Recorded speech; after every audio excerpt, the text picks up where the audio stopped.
আমরা ছোটবেলা থেকেই শুনে আসি সংসার সুখের হয় রমণীর গুণে, আর পরিবার হলো নিরাপদ আশ্রয়। কিন্তু সবার ভাগ্য এক হয় না। কখনো কখনো যাকে আমরা পরম বন্ধু ভাবি, সেই ঘরের মানুষটাই হয়ে ওঠে সবচেয়ে বড় শত্রু। কিন্তু চিনবেন কি করে? কারণ তারা তো আপনার সামনে আপনার প্রিয় খাবারটাই সাজিয়ে দেয়, কিন্তু পেছনে কাটে আপনারই গোড়া। শত্রু মানেই যে বাইরে থেকে তলোয়ার হাতে আসবে তা নয়।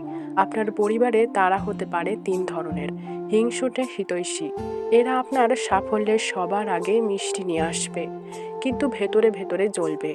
যেমন আপনার কোনো খুশির খবরে এরা খুশির বদলে কিন্তু বা যদি খুঁজে বের করবে। নিয়ন্ত্রণকারী বা কন্ট্রোলার, যারা ভালোবাসার দোহাই দিয়ে আপনার জীবনের সব সিদ্ধান্ত নিতে যায়। আপনি প্রতিবাদ করলেই আপনাকে অকৃতজ্ঞ বানিয়ে দেয়। গোপন তথ্য পাচারকারী, ঘরের কথা যারা রসিয়ে রসিয়ে বাইরের লোকেদের কাছে বলে, আপনার সম্মান নষ্ট করে। আপনার ঘরের মানুষগুলো আপনার শত্রু কিনা তা বুঝতে এই লক্ষণগুলো মিলিয়ে নিন। গ্যাস লাইটিং, আপনি যেটা দেখছেন বা শুনছেন সেটাকে তারা অস্বীকার করবে। আপনাকে এমনভাবে কথা বলবে যেন আপনারই মাথা খারাপ বা আপনি নিজেই ভুল বুঝছেন। তুলনা করা, ভারতের মতো সমাজ ব্যবস্থায় এটি খুব সাধারণ।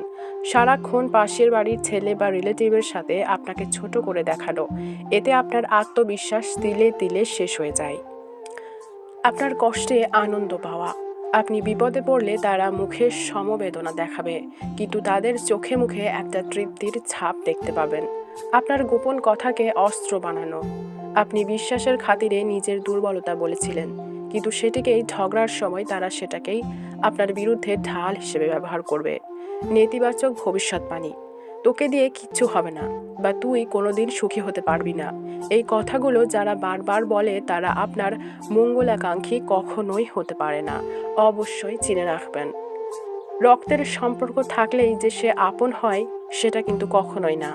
যে আপনার মানসিক শান্তি কেড়ে নেয় সে আর যেই হোক আপনার আপনজন নয়। তাই বলে ঝগড়া করবেন না, শুধু চিনে রাখুন এবং নিজের জন্য একটা দেওয়াল তুলে দিন।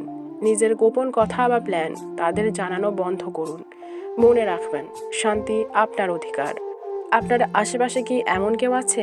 অবশ্যই কমেন্ট জানাবেন। আর এরকমই নিত্য নতুন ভিডিও পেতে আমাদের চ্যানেলটি সাবস্ক্রাইব করে পাশে থাকবেন। ধন্যবাদ।